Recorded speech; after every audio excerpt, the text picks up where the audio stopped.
राजा और उसकी 3 बेटियों की कहानी, the king and his 3 daughters story in Hindi.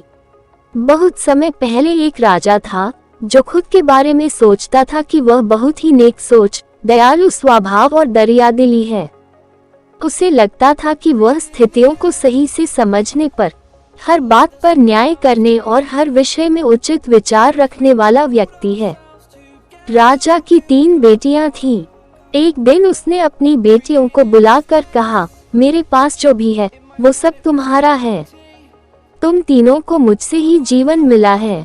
मेरी इच्छानुसार ही तुम तीनों का भूत, वर्तमान और भविष्य बना हुआ है, जो आगे भी ऐसे ही बना रहेगा। मैं ही तुम तीनों का भाग्य बनाता हूँ। राजा की यह बात सुनकर उसकी 2 बेटियों ने शांत मन से राजा की बात में हामी भर दी, लेकिन तीसरी बेटी ने ऐसा नहीं किया।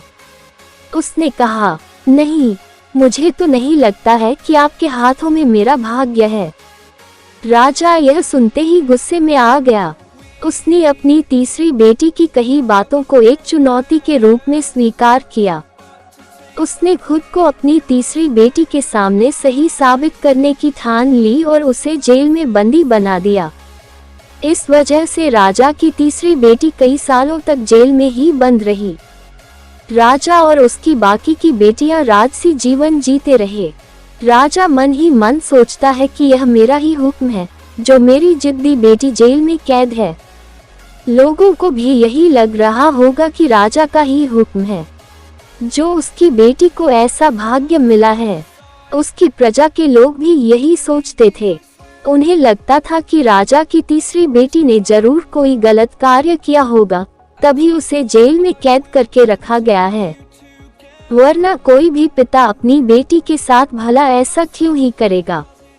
राजा कभी कभी जेल में कैद अपनी तीसरी बेटी से मिलने के लिए जाता था। उसकी बेटी बहुत कमजोर हो गई थी, लेकिन अभी भी उसके विचारों में कोई बदलाव नहीं आया था। मगर राजा अपनी कमजोर होती बेटी की हालात और नहीं देख पा रहा था।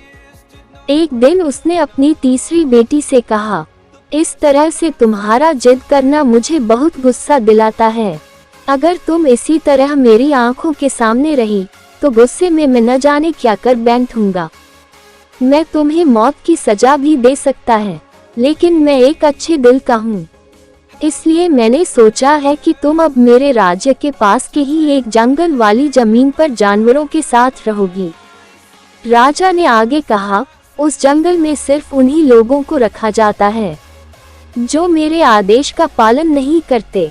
तुमने भी अपनी जिद की वजह से मेरी बात नहीं मानी, इसलिए तुम भी अब वहां मौजूद लोगों के साथ अपना पूरा जीवन काटोगी। इसके बाद तीसरी बेटी को उस जंगल की जमीन पर रहने के लिए भेज दिया गया। वहां वह फल और सब्जियां खाने और एक गुफा में रहने लगी।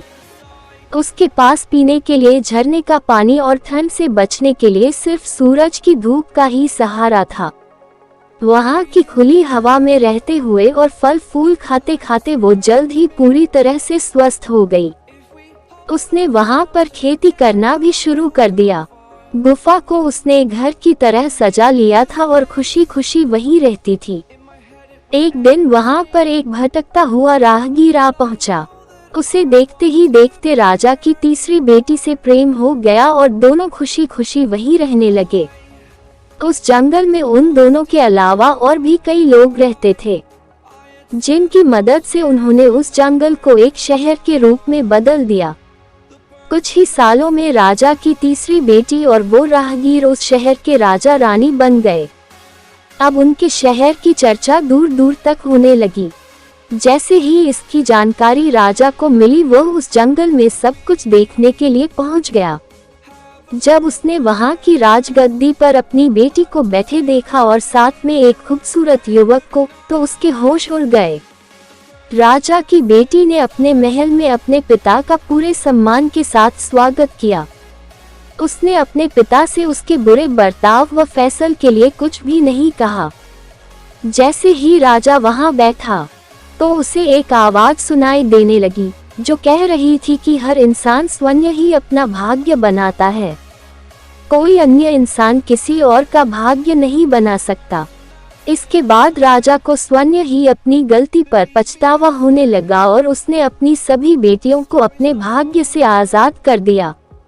उसने अपनी तीनों बेटियों से कहा, भले ही तुम तीनों का भाग्य मेरे हाथों में है, लेकिन हर व्यक्ति खुद ही परिस्थितियों के अनुसार अपना भाग्य अच्छा व बुरा बना सकता है। कहानी से सीख। राजा और उसकी 3 बेटियों की कहानी हमें यह सीख देती है कि कोई भी व्यक्ति किसी का भाग्य बना या बिगाड़ नहीं सकता। हमारा भाग्य स्वयं हमारे हाथों में ही होता है, जिसे हम अपनी सूझबूझ से बुरी परिस्थितियों में भी अच्छा बना सकते हैं। दोस्तों, हमारी कहानी आपको कैसी लगी कमेंट में जरूर बताना।